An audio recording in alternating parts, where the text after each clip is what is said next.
السلام عليكم ورحمة الله وبركاته. كل سنة وانتم طيبين يا جماعة. الجواز بتاعي خلص، قلت اما اروح اعمل جواز. رحت الساعة 8:30، دخلت من باب الجوازات لقيت امين شرطة محترم جدا. عايز تعمل ايه يا بيه؟ قلت له انا عايز اعمل جواز. قال لي اقف في الصف ده. وقفت في صف طويل عريض، وصلت للموظف قال لي انت عايز تعمل ايه؟ قلت له انا عايز اعمل جواز. قال لي خلاص كلام جميل، صورة البطاقة وصورة شخصية.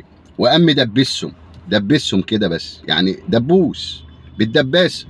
اقف في الصف التاني، يعني انت موقفني صف طويل عريض عشان دبوس. وقفت في الصف التاني حوالي 40 دقيقة. ليه؟ لأن الباشا بيفطر جوه اللي هيديك الاستمارة. وقفت ال 40 دقيقة. المهم خلصت جوه ودخلت. تكاليف الجواز ايه؟ 1500 جنيه بالظبط، 1350. طب انا عايز اعمل جواز مستعجل عشان محتاجه مثلا بكره او بعده، مش هقعد انا اسبوع مستعجل. فانا عايز اعمله، ودي خدمه متاحه لاي حد خالص، وما بتكلمش ولا بعترض على حاجه. طب دلوقتي الجواز الجديد المستعجل بكام؟ قال لك ب 1350. كلام جميل. خلصت جوه في حوالي ساعه ونص.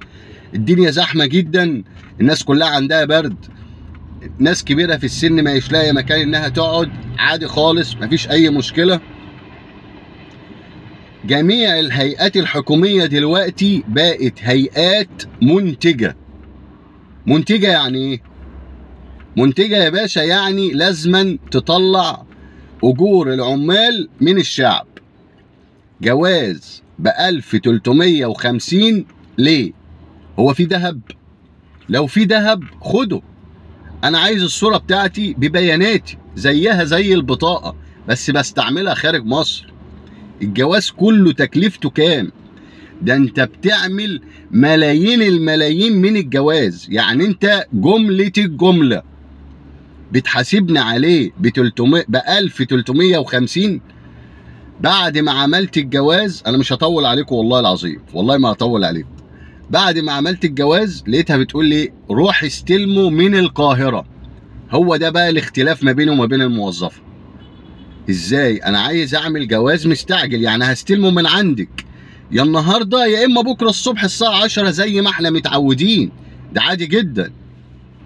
لا لا لا يا باشا، بدل انت عايزه مستعجل روح هاته من القاهرة بكره من الساعة 10 الصبح للساعة 2. روح استلمه من القاهرة. يعني انت هتكلفني مشوار تاني هو ثمنه 1300 1350، عايزني اروح مشوار القاهرة تاني اروح استلمه من هناك. طب ليه؟ ده كان من سنة ونص كنا بندفع 300 400 جنيه وكنا بناخده تاني يوم من على نفس الشباك. والله العظيم رحت جبته من القاهرة ما قعدت دقيقة. سلام عليكم، بسلم بدفع الوصل كده، قال الجواز مستعجل. قلت له دقيقة واحدة وقمت واخده. طب ما هو جاهز هناك. طب ما حضرتك يعني ما عندكش بوسطة تجيبه من القاهرة لغاية المنوفية؟ ما انت عايز حد يشيله من القاهرة يجيبه من المنوفية. كذا واحد عامله مستعجل معايا، يعني على الأقل خالص ولا 30 40 واحد، لأن فرق المستعجل من ده حوالي 150 جنيه ولا 200 جنيه. هو دلوقتي ده زي ده، اللي هيدفعني 1000 جنيه هدفع 1300 جنيه بس. اروح اجيبه من القاهرة ليه؟ انا شايف ان هو كتير. على الاقل خالص كل موظف او كل مدير مصلحة لازم يبقى مفيد للي قدامه. انت بتدفعني الفلوس اللي انت عايزها، اديني خدمة بقى، مش عايز اكتر من كده.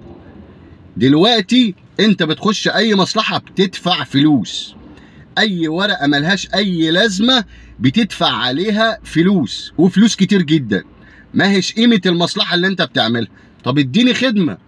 عندك على الاقل خالص شركة اسمها ميدل ايست، بتروح تجيب لك الحاجة لو من السلوم، عندها عربياتها وشركة محترمة جدا، وتجيبها لك هنا المكان اللي انت عايزه.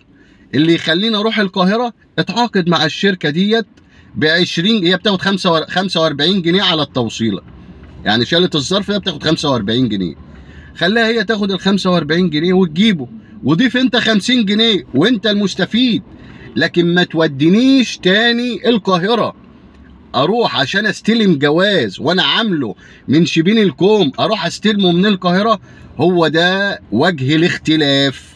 انا ما بتكلمش على حاجه ب 1300 ب 1500 ب 1600 كده كده انت هتدفع، بس اديني خدمه. انا عايز الخدمه اللي دفعت عليها قدامها الفلوس بس. سلام عليكم، كل سنه وانتم طيبين.